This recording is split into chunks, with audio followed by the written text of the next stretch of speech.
सुरुवात झालेली आहे। सगळ्यात महत्त्वाची बाब म्हणजे की एकीकडे पुढचे 3 ते 4 तास मुसळधार पावसाचा जो इशारा मंत्रालयाकडून देण्यात आला होता, त्याच पार्श्वभूमीवर आता पुन्हा एकदा मुंबईत पावसाची सुरुवात झालेली, पण दुसरीकडे आता जर पाहिलं तर अनेक ठिकाणी जी आहे ती वाहतूक कोंडी होताना पाहायला मिळते।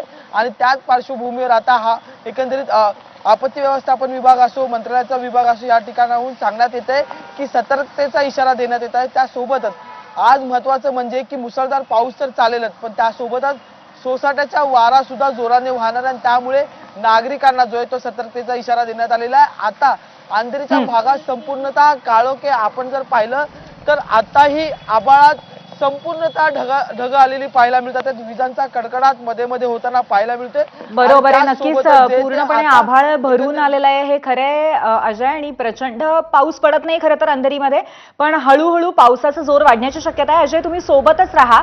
आता आपण कोस्टल रोडवरती जाऊया, आपले प्रतिनिधी अभिषेक मुठाळ आपल्या सोबत आहेत। अभिषेक, तिकडे जोरदार वारं आणि त्याचबरोबर म्हणजे मागे काहीच स्पष्ट दिसत नाहीये, नक्की किती जोर आहे पावसाचा? नक्कीच एकूणच पावसाचा जोर जो आहे तो आपल्याला वाढल्याचं पाहायला मिळत आहे। पुढील 1 तास हा पावसाचा जोर असाच कायम राहील अशा प्रकारची माहिती भारतीय हवामान विभागाकडून देण्यात आलेली आहे। सध्या जर का कोस्टल रोडची परिस्थिती पाहायची तर एकूण विजिबिलिटी जी आहे ती अत्यंत कमी झाली आहे। गाड्यांचा वेग जो आहे तो देखील आपल्याला कमी झाल्याचा पाहायला मिळतो आहे। अतिशय दाटून आलेला आहे, अंधारला आहे, प्रचंड पाऊस सध्याला आपल्याला कोस्टल रोडवर होताना पाहायला मिळतो आहे। आज हा दिवसभर अशाच प्रकारे पाऊस राहील अशा प्रकारचा अंदाज देखील भारतीय हवामान विभागाकडून वर्तवण्यात आलेला आहे। एकूणच अधूनमधून अशा प्रकारचा जोर जो आहे पावसाचा तो कायम राहताना आपल्याला पाहायला मिळणार आहे। एकूण आज पाहायचं तर अनेक ठिकाणी सखल भागांमध्ये देखील पाणी साचताना पाहायला मिळत आहे। जो वाऱ्याचा वेग आहे तो देखील आपल्याला प्रचंड दिसतो आहे। साधारणपणे 50 ते 60 किलोमीटर प्रति ताशी हा संपूर्ण वाऱ्याचा वेग आहे। त्यामुळे कुठेतरी जे वाहन चालक आहेत त्यांना देखील कोस्टल रोडवर गाडी चालवताना देखील अडचणींचा सामना करावा लागतो आहे।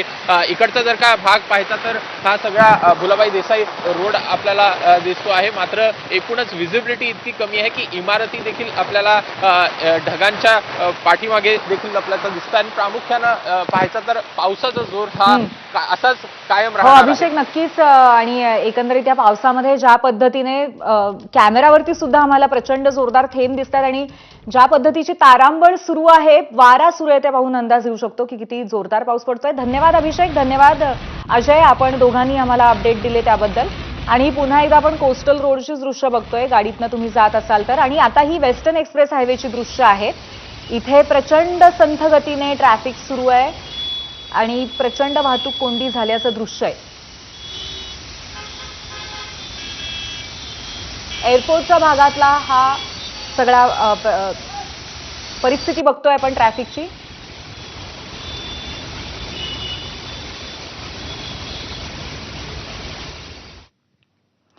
आणि पहाटे झालेल्या मुसळधार पावसामुळे लोकल सेवेवरती सुद्धा काहीसा परिणाम झालाय। मध्य आणि पश्चिम रेल्वेची वाहतूक 15 मिनिटं उशिराने सध्या चालू आहे। हार्बर रेल्वेवरती वाहतूक काही मिनिटं उशिराने सुरू आहे। त्यामुळे आज अर्थातच थोडंसं उशिरानेच तुम्ही ऑफिसमध्ये पोहोचाल अशी शक्यता नक्कीच आहे, कारण प्रचंड जोरदार पाऊस झालेला आहे 100 मिलीमीटरच्या वरती मुंबईमध्ये।